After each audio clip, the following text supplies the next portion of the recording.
taken us almost 5.5 hours to get here, but we're here now. We've come straight to the venue. We're heading over to the hotel in a moment, but we just want to have a first look at the venue.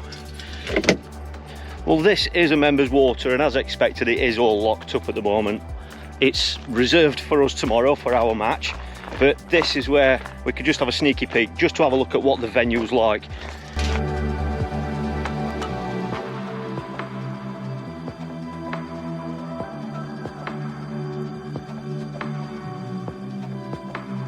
Well, I've got to openly admit that the photographs on the internet don't do justice to how big this place is. It's much bigger than it looks. I've heard that there are large fluctuations in depth. I've seen on 1 or 2 match reports that in areas it could be 1 or 2 seconds deep or shallow, depends how you look at it. But I also know that some of the pole anglers here have spoke about fishing pegs that are up to 5 sections deep. So it sounds like the draw is going to be important, as always. But we've seen the venue now, we've seen a couple of carp anglers there, we haven't seen any fish caught, but we're going to head over to the hotel now. We are staying down here tonight so that we can go and have a nice meal, get to bed early, and we will be at the draw nice and early tomorrow. It's a 8:30 draw, so we're going to head over now and just get a bit of rest.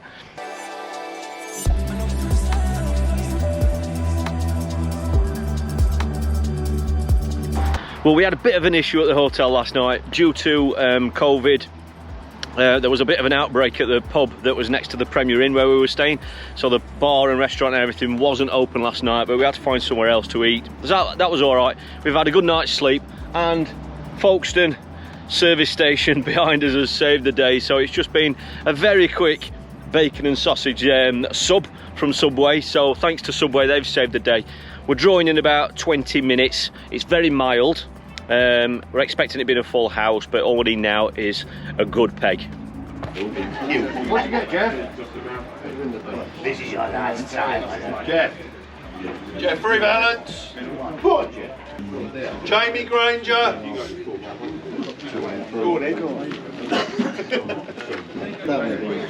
Jamie Harrison. Let's have a good one. Let's have a good one. Only right. How'd you get a good one just for the miles you've done, James? Thanks, mate. That's the one. Cheers, Geoff. This will be an end. Is 58. When you see it, you'll see why.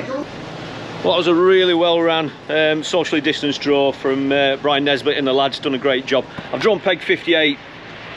It wasn't an area, I mean, Brian told me where he would have thought he wanted to draw if he was fishing today. For the style of fishing that I do, 58 is not one of those pegs. However, I've been told it's a good peg. Chance of winning the match in that zone. We have got to walk to it, so I'm going to get down to the fishery, get the barrel loaded up, and I'll see you over there at the peg.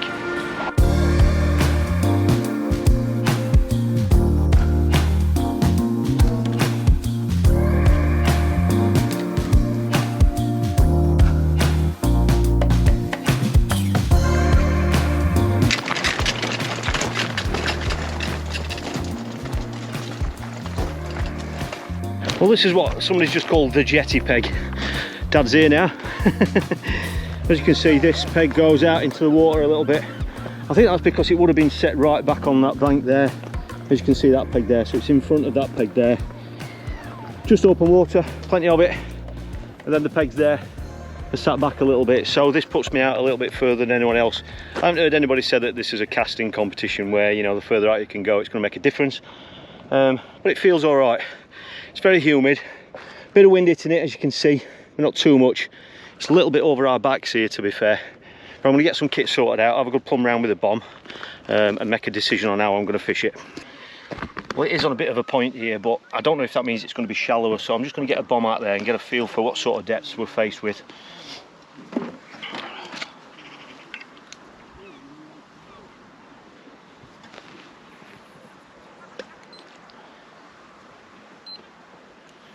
Less than 2 seconds there. Just going to go out to about 30 metres now.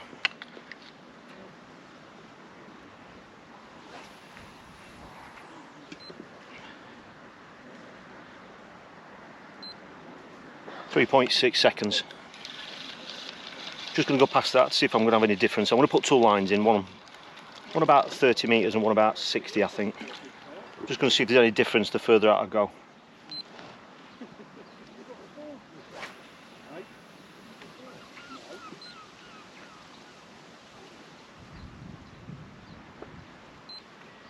4.8, so it's gradually getting deeper the further out you go.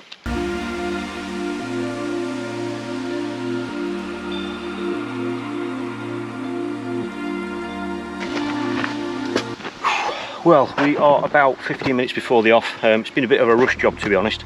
I wanted to make sure everything was all right. I'm going down a 2-line approach. It gradually gets deeper the further out you go, so I put one line in at 30 metres and I put the other one in at 55 metres. Now, that long line could be the bonus, I don't know.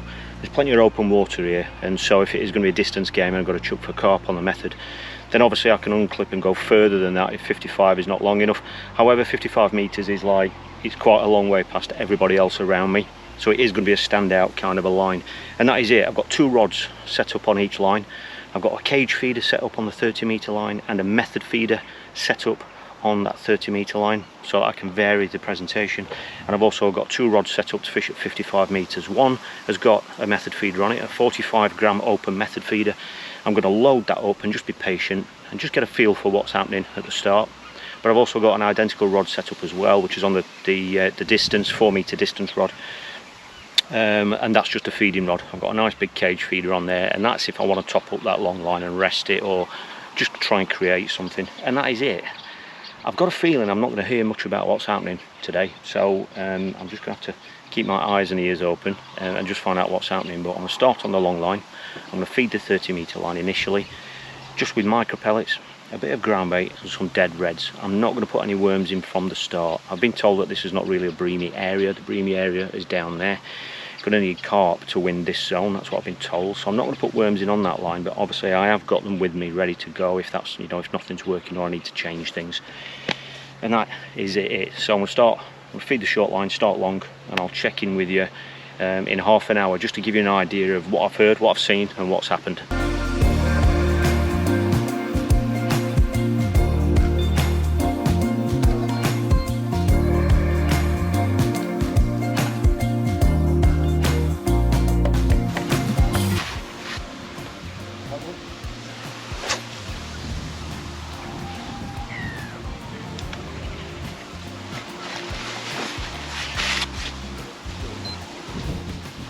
That's it.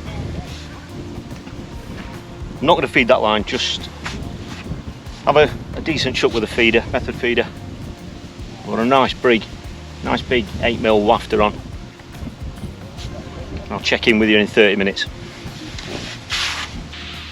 Well, we've been fishing 20 minutes now. I've just seen the first fish caught. I haven't had a sign, but the lad 3 down in the red shirt, he's just had one. I think it was about, I don't know if it was £1 or £2, casting pretty short on a long pole line. But because of the reeds and that, I couldn't see if it was on a method feeder or a cage feeder, but not a big fish. But that's the first one we've seen. I haven't had any indications yet, and I haven't seen any fish rising. So I'm going to give this up to 30 minutes. And if I don't get anything, I'll have had 5 casts on it by that stage. I've had 1 long cast and then 4 quick casts. If I don't get anything, I'm going to come off it and have a look on that 30 metre line.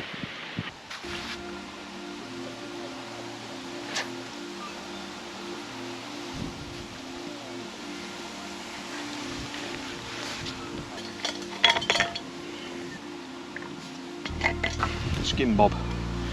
Third cast on the cage line. That's the only sign I've had.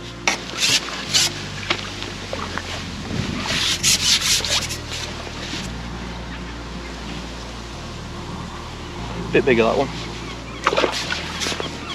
but still small.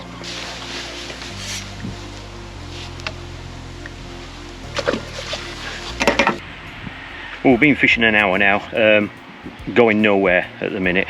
But to be fair, I haven't seen loads of fish caught. I've got about 5 little skimmers now. Very nice fishing, but way too small, I think, for what we're going to need in this section. Everybody's telling me that this zone is going to be one with carp, so we're going to need a decent weight, and I ain't going to get a decent weight of fish that size. I suddenly started putting worms through quite heavily, just to see if that was going to change the stamp of the fish, you know, into proper bream, because that would obviously be better than those small skimmers, and all that did was bring more bites from the small skimmers. So I don't think that's going to be the way to go today. I'm going to keep that 30 metre line fed. I've just put a method feeder on that line now, just to see if that'll single out proper fish, to see if there are any proper bream there or carp. I've seen a carp roll at about 8 metres.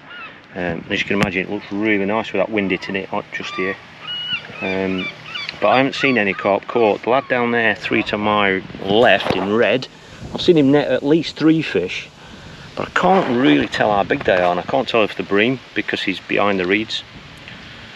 And that's it. I haven't heard the lads on my right. I can't see them, but I haven't heard that they've caught. So I'm just going to have a 10-minute cast with this method feeder on that 30-metre line. And then after that, if I don't catch on that, I think I'm just going to top it up with some pellets and go back long again, just to see if I can pick a carp up from that open water. But we haven't seen any fish out in that open water, and everybody here seems to know the venue well. They're all casting pretty short, you know, some even within pole range, so they might be in that shallower water. But I'm just going to keep going and see if anything happens on this line with a method feeder on it. Well, nothing's changed. I've just had a spell long with the method feeder. I've not had a sign, not a liner, nothing.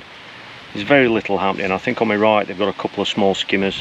The lad on my left is just casting down his left hand margin where those lilies are. Well, they look like lilies, and he's catching little skimmers on a little feeder. I haven't heard anything else. I've seen a couple of carp rising. Nobody's caught any. I've not had any liners or anything, but you know, there's 1 or 2 passing through the peg, and in this area I'm still sure we're going to need carp. But what I have done is that cage line, I've just made the decision that I think at 30 metres, A, it's too far out, and B, because I'm actually out on this bit of a point, I think it's just too far out. So I've brought it back to 15 metres. I've just put 2 big cage fulls of micro pellets, some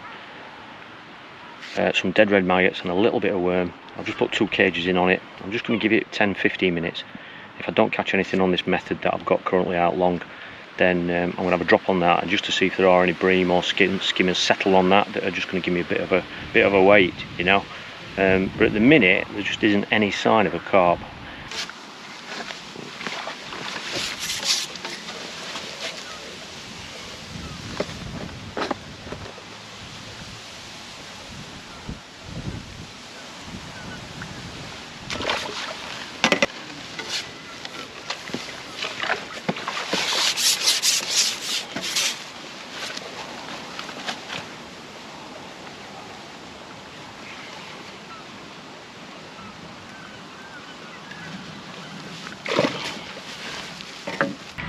Well, there's 2 hours left, and to be honest, I've just devoted the last hour just to skimmers or this cage feeder line. I brought it back to 15 metres, and depending on what I feed, I can get a bite every single cast, but it can attract way too many fish, and they're only small. There's lots of roach there as well.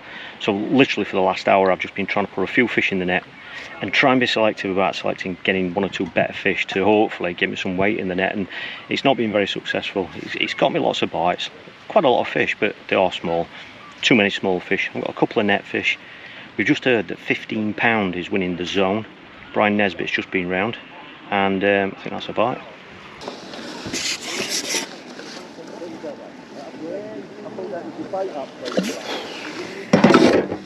Well, like I was saying, Brian Nesbitt's just been round. He's told us that 15 pound is winning the whole zone, and that's 1 carp. That is the only carp that's been caught in this zone, which I'm a bit annoyed about, because I've spent 2 hours fishing for a carp and not even had a sign of one, not even had a liner. That's 3 pegs down to my left. That's the lad with the red shirt on, who I mentioned earlier. I reckon he's got 10 pound. There's about 11 minutes left.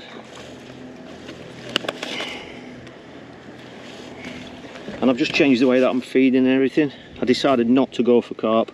The last bit of information we had said that there was only that one carp caught.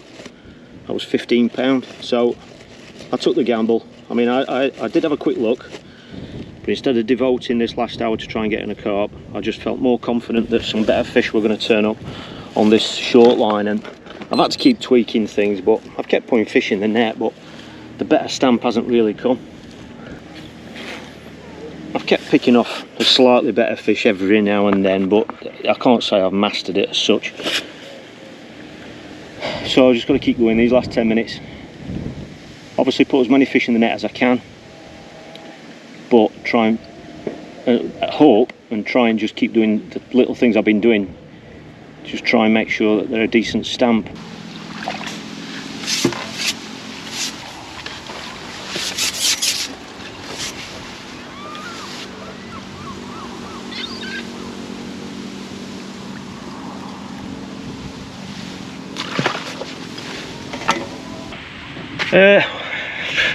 That's it. I don't really know what to say, to be honest.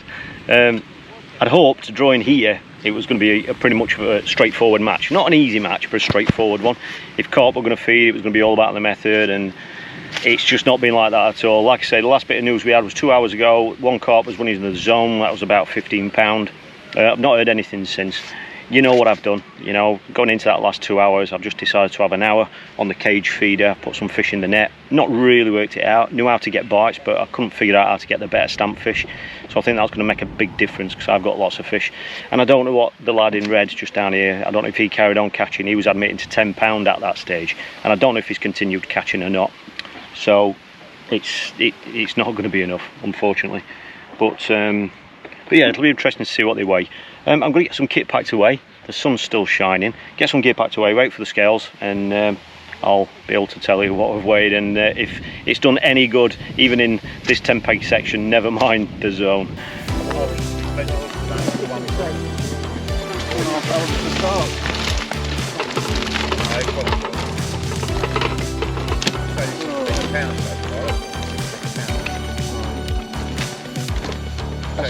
£19. That qualifies at the moment, yeah? It qualifies in zone. Right, ready?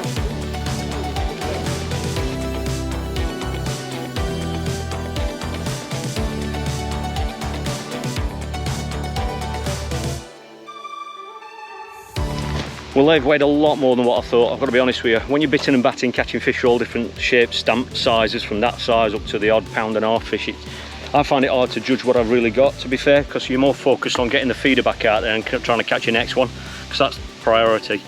But they've actually weighed £19. I thought I was struggling for 15, to be honest. If I weighed £19, they reckon that the lad who caught the big carp earlier on, the big carp on here, because it is a bit of a specimen club water kind of thing, big carp like that, they don't like to keep them in the nets, so they weigh them straight away, and that's how they knew it was £15. So when they came to me, they said that £16 something is the best, so if you beat that, you've probably qualified. I've obviously beat that, but the lad in red, he's admitting to £12, so he's not caught a hell of a lot since that £10 estimation with 2 hours to go. So I'm hoping that's going to be the case. I'm going to get this kit packed away. Like I said, it took 5.5 hours to get down here yesterday, so if it's going to take just as long to go back, you know what the M25 is like on a Sunday night. Obviously, if I've managed to qualify, then that's going to make the drive a little bit easier. So yeah, I'm going to get some kit packed away, get the barrow packed up, and get back to the van.